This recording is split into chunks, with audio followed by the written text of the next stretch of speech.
नमस्कार, मैं हूं हर्ष शर्मा। कमोडिटीज के इस खास शो मेटल मीटर में आप सभी का बहुत बहुत स्वागत है। ट्रेडर्स को कॉपर, निकल, जिंक, लेड और एल्यूमिनियम को लेकर क्या स्ट्रेटजी बनानी चाहिए, जिस तरीके से दुनिया भर में उथल पुथल है, यहाँ पर किस मेटल में दाव लगाना चाहिए, इस पर बात करने के लिए हमारे साथ जो बेहद खास मेहमान जुड़ रहे हैं वो है पृथ्वी फिनमार्ट के डायरेक्टर और commodity currency research head Manoj Kumar Jain साहब। सर बहुत बहुत स्वागत है, धन्यवाद आपका हमारे साथ जुड़ने के लिए। सर नमस्कार हर्ष। सर सबसे पहला मेरा सवाल आपसे कॉपर के ऊपर ही रहेगा, क्योंकि बहुत सारे जो निवेशक हैं, ट्रेडर्स हैं, उनकी निगाहें कॉपर के ऊपर बनी हुई है। कॉपर को आप कैसे देख रहे हैं यहाँ पर, और आगे का आउटलुक क्या है? देखिए, यहाँ पे कॉपर का जो ट्रेंड है लंबी अवधि का वो निश्चित रूप से पॉजिटिव है, लेकिन निवेशक यहाँ पे भी जो है वो फोमो बाइंग करते हुए नजर आए थे पिछले महीने। और जो हमने चांदी में वहां पे शार्प करेक्शन होते हुए देखे थे, वैसा ही करेक्शन हमने कॉपर की कीमतों में भी आते हुए देखा। कॉपर एलएमई पर लगभग $14,500 प्रति मेट्रिक टन के स्तर पर पहुंच गया था। भारतीय बाजारों की अगर बात करें तो हमने लगभग 1480 के वहां पे भाव बनते हुए देखे थे, और वहां से शार्प करेक्शन के चलते कीमतें भारतीय बाजारों में लगभग 1100 $1150 के स्तर तक पहुंचती हुई नजर आई। इंटरनेशनल मार्केट में भी हमने $12,500 तक कीमतों को फिर आते हुए देखा। मेरा मानना है कि कॉपर का जो लंबी अवधि का ट्रेंड है वो काफी पॉजिटिव है, क्योंकि यहाँ पे जो इंडस्ट्रियल डिमांड है कॉपर की वो काफी बेहतर बनी रहेगी आने वाले समय में, चाहे वो सोलर इंडस्ट्री हो, इलेक्ट्रॉनिक व्हीकल इंडस्ट्री हो, या डेटा सेंटर के लिए जो है वहां पे रिक्वायरमेंट हो, या जो पावर के जो ग्रिड्स है उनका रिनोवेशन हो। तो इन सारी जो प्रोसेस है इनमें कॉपर की जो डिमांड है वो आने वाले समय में काफी बेहतर रहेगी। तो लंबी अवधि में ट्रेंड यहाँ पे पॉजिटिव है। यहाँ पे ट्रेडर्स और निवेशकों को फोमो बाइंग के बजाय फंडामेंटल के हिसाब से ग्रेजुअली बाय करना चाहिए। और हमारा मानना है कि शॉर्ट टर्म में जो एलएमई पे कॉपर की कीमतें 12,440 के जो अपना अहम स्तर है उनको वीकली क्लोजिंग बेसिस पर होल्ड करती हुई नजर आएगी। कीमतें अभी $13,000 के ऊपर बनी हुई है। उस लिहाज से अगर कीमतें ये लेवल के ऊपर सस्टेन होती है तो $13,500 से $14,000 फिर एक बार इंटरनेशनल मार्केट में कीमतें देखने को मिल सकती है। उस लिहाज से अगर हम भारतीय बाजारों की बात करें तो अभी यहाँ लगभग 1250 के आसपास कीमतें हैं। 1255 के स्तर के ऊपर कीमतें सस्टेन होने पर हमारा मानना है कि फिर एक बार वहां 1310 और 1335 के स्तर जो है वो शॉर्ट टू मीडियम टर्म में देखने को मिल सकते हैं। और यहाँ पे 1178 का जो स्तर है वो कॉपर यहाँ पे लंबी अवधि में क्लोजिंग बेसिस पर होल्ड करता हुआ नजर आएगा। अब यहाँ पे रही ट्रेड की रणनीति, तो हमारा मानना है कि डिप्स में यहाँ पे कॉपर में बाय की ही रणनीति बनाना चाहिए। जो फेब्रुवरी वायदा है वहां पे बाइंग के जो स्तर होंगे वो 1238 के होंगे। 1238 के आसपास अगर कीमतें मिलती है तो बाय करना चाहिए 1222 के स्टॉप लॉस से, और टारगेट वहां पे 1280 तक के रखे जा सकते हैं। ठीक है, कॉपर पे सर की तरफ से यहाँ पे देखिए जो पिक निकल कर आई है वो हम लोग एक बार दर्शकों के साथ साझा कर देते हैं दोबारा से, ताकि देख लेंगे दर्शक। और यहाँ पे खरीदारी की सर की तरफ से सलाह दी जा रही है। जो लेवल्स हैं वो अभी हम लोगों ने स्क्रीन पर दिखाए यहाँ पर, तो उस चीज़ का ज़रूर दर्शक जो है ये देखिए यहाँ पर जो है 1238 के भाव पे आप खरीदारी कर सकते हैं। टारगेट 1280 का और 1222 जो है इसको आपको नहीं भूलना है। यहाँ पे स्टॉप लॉस लगा के ज़रूर रखना है, क्योंकि मैं बार बार बोल रहा हूँ कि वॉलेटिलिटी कब आ जाती है आपको समझ में नहीं आएगा, इतने में आप हाथ धोते रह जाएंगे, एकदम स्थिति जो है वो पकड़ने में आएगी नहीं यहाँ पर। अब हम लोग आगे बढ़ते हैं यहाँ पे, क्योंकि अब हमने यहाँ पे देखिए कॉपर की बात करी है, अब निकल और जिंक के ऊपर बात करना भी ज़रूरी है। क्योंकि अगर आज देखें तो एक फ्लैट कारोबार होता दिख रहा है, लेकिन जिंक में देखिए हल्की सी बढ़त जो है वो दिख रही है। सर निकल और जिंक को लेकर क्या करना चाहिए, क्या सलाह रहेगी यहाँ पर? देखिए, जिंक की अगर मैं बात करूं तो कीमतें यहाँ $3,300 के ऊपर एलएमई पे बनी हुई है, और भारतीय बाजारों में भी हम देख रहे हैं कि 320 के जो स्तर है वो जिंक यहाँ पे होल्ड करता हुआ दिख रहा है। तो यहाँ पे स्लो एंड स्टडी जो है अपसाइड मूव बने रह सकते हैं। तो यहाँ भी डिप्स में बाई की सलाह रहेगी। जो लेवल्स स्पेसिफिक अगर बात करूं तो 323 के स्तर फेब्रुवरी कॉन्ट्रैक्ट में मिलते हैं, तो वहां पे बाय करें। 318 के स्टॉप लॉस से टारगेट 332 तक के रखें।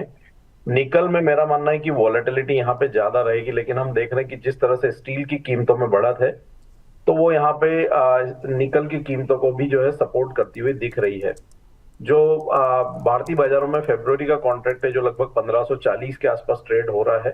हमारा मानना है कि यहाँ पे 1520-1500 की रेंज में अगर निकल का फेब्रुवरी कॉन्ट्रैक्ट मिलता है तो वहां पे बाय कर सकते हैं 1470 के स्टॉप लॉस से। ऊपर में यहाँ 1600 तक के जो लक्ष्य है वो फिर एक बार देखने को मिल सकते हैं। तो निकल में भी एक पॉजिटिव मोमेंटम है, और जिस तरह से स्टील में मजबूती है तो वो यहाँ पे निकल की कीमतों को सपोर्ट करता हुआ नजर आए। ठीक है, तो जिंक यहाँ पर जो है निकल के ऊपर सर ने यहाँ पे क्लैरिटी दे दी। और सर जिंक और एल्यूमिनियम में क्या किया जाए यहाँ पर, आपको क्या लग रहा है कि एल्यूमिनियम में पिछले कुछ समय बढ़त बनी और आज भी आधे प्रतिशत की तेजी यहाँ पर देखने को मिल रही है? देखिए जिंक पे मैंने यहाँ पे बाइंग का रिकमेंडेशन किया है, एक बार फिर रिपीट कर देता हूँ स्ट्रेटेजी की। यहाँ पे डिप्स में बाय करना है 323 के स्तर के आसपास, 332 के लक्ष्य के लिए स्टॉप लॉस 318 का रखना है। एल्यूमिनियम भी हम देख रहे हैं कि कीमतें जो है भारतीय बाजारों में 310 के स्तर को यहाँ पे स्ट्रांगली होल्ड कर रही है। तो 312 के स्तर अगर फेब्रुवरी कॉन्ट्रैक्ट में मिलते हैं तो वहां बाय करना चाहिए। 320 के टारगेट के लिए स्टॉप लॉस 308 के रखे जा सकते हैं। ठीक है, तो यहाँ पर एल्यूमिनियम की तरफ से सलाह सर के आगे यहाँ पे 320 के टारगेट्स होंगे यहाँ पे, यानी कि ये जो बढ़त है वो आगे भी कंटिन्यू रहेगी। 312 के भाव पे आपको बाइंग करनी है। स्टॉप लॉस जो है यहाँ पर 308 का यहाँ पर लगाना नहीं भूलना है। तो अभी के हिसाब से अगर देखिए जिंक की भी आपके सामने रख दिए यहाँ पर, और यहाँ पर जो है 323 का भाव है यहाँ पे खरीदारी करनी है। 332 के लिए 318 का स्टॉप लॉस यहाँ पे लगा के आपको रखना है। सर अगर मान लीजिए कॉपर की हम लोगों ने चर्चा कर ही ली यहाँ पर, तो तमाम तरह के टॉपिक्स आ ही गए हैं, लेकिन सर मैं आपसे समझ रहा हूँ इनमें से तमाम बेस मेटल में से अगर किसी को एक चुनना हो तो वो किसको चुना जाए? आपको कहाँ लग रहा है कि कन्विक्शन है सबसे ज़्यादा कि भाई यहाँ पे रखिए तो यहाँ पे पैसा बनेगा? देखिए यहाँ पे एल्यूमिनियम काफी स्ट्रेंथ दिखा रहा है और हमने देखा है कि गिरावट में भी वहां पे इतनी बड़ी गिरावट देखने को नहीं मिली थी जितनी दूसरे मेटल्स में थी, और निचले स्तर यहाँ पे स्ट्रांगली होल्ड होते हुए दिख रहा है। तो हमारा मानना है कि एल्यूमिनियम एक यहाँ पे कंसिस्टेंट परफॉर्मेंस दिखाएगा आने वाले समय में। कॉपर भी बेहतर है लेकिन वहां पे वोलेटिलिटी ज्यादा रहेगी। तो अगर कोई सेफ ट्रेड देखना चाह रहा है तो एल्यूमिनियम बेहतर लगता है, और वोलेटिलिटी के हिसाब से अगर उनको कोई मेटल का चुनाव करना है तो फिर वो कॉपर में भी रणनीति बना सकते हैं।